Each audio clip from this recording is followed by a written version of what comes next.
कडक ऊन पडलं होतं. म्हटलं आज कुठेतरी नदीवर आंघोळ करायला जाऊ. मग काय पटापट सर्व मित्रांनी तयारी करून आम्ही 7-8 किलोमीटर असलेल्या वैतरणा नदीवर आम्ही निघालो. भूक लागेल म्हणून खाण्यासाठी काहीतरी साहित्य घेऊन आम्ही पटापट प्रवासाला. गाडीचा प्रवास इथपर्यंतच होता. इथून आपल्याला पायवाट चालू करायची होती. मग काय पटापट गाड्या पार्किंगला लावून आम्ही खाली उतरायला सुरुवात केली. जो खाली आपल्याला धोट दिसत आहे त्याच्यापेक्षा पण खाली आपल्याला उतरायचं. उन्हाळ्याच्या सुट्टीत नदीवर जायचं म्हटलं की आपल्या पोरांच्या चेहऱ्यावर एक वेगळ्याच प्रकारचा आपल्याला आनंद दिसत होता. खाली उतरता उतरता कधी नदी काठी येऊन पोहोचलो काय समजलंच नाही. सर्वजण उन्हात एवढे तापले होते की खाली उतरता उतरता सर्वांनी पटापट कपडे काढायला सुरुवात केली होती.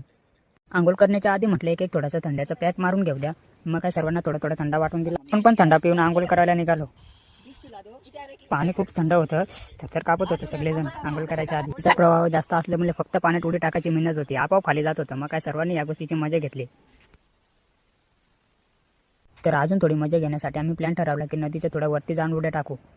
पण खडक एवढे तापले होते का पायाला चिंध्या बांधून चालायची वेळ आली होती. तर खडक एवढे तापले होते की चिंध्या बांधून सुद्धा पायाला चटके लागत होते. तर कसं तरी चालत चालत आम्ही फायनली थोड्या वरती येऊन पोहोचलो होते जिथून आपल्याला उड्या टाकायच्या होत्या. तर सर्वजणांनी एक एक करून पाण्यात उडी टाकून खाली निघाले. तर आपला कॅमेरा वॉटरप्रूफ केसमध्ये असल्यामुळे सर्वांनी त्याची मजा घेतली. ज्याच्या हातात कॅमेरा भेटत होता तो कॅमेरा पाण्यात बुडून आपापले व्हिडिओ काढत होता. तर मी म्हटलं कॅमेरा खराब होईल, पण माझं पण ऐकायलाच राजी नव्हतं. मी म्हटलं आता करा, तुम्हाला काय करायचे ते.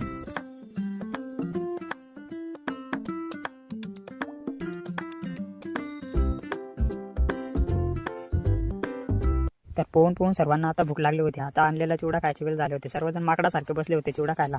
तर खालेला चिवडा जिरवण्यासाठी परत एकदा आम्ही उड्या मारायला पाण्यात गेलो.